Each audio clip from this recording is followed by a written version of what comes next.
तो गाइज़ यार, अगर आप भी यूट्यूब पे वीडियो बनाते हैं तो आपको एक माइक की तो ज़रूरत पड़ती ही होगी। तो गाइज़ आज की इस वीडियो में हम ये माइक बनाएंगे। ये बहुत ही अच्छी तरह वर्क करता है और आसानी से बन जाता है।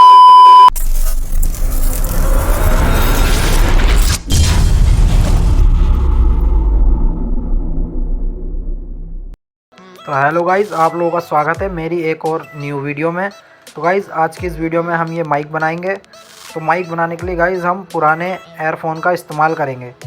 तो गाइज़ उसमें से हमें ये माइक निकाल लेना है और गाइज़ इसकी जो पिन है वो निकाल लेनी है। तो चलिए गाइज़ अब हम इस माइक को बना लेते हैं। तो वीडियो को गाइज़ कंप्लीट वॉच करना और चैनल को सब्सक्राइब करना और वीडियो को एक लाइक ज़रूर करना, और अगर फेसबुक से देख रहे हैं तो पेज को फॉलो ज़रूर करना गाइज़। जो आप अभी आवाज़ सुन रहे हैं वो इसी माइक की आवाज़ है।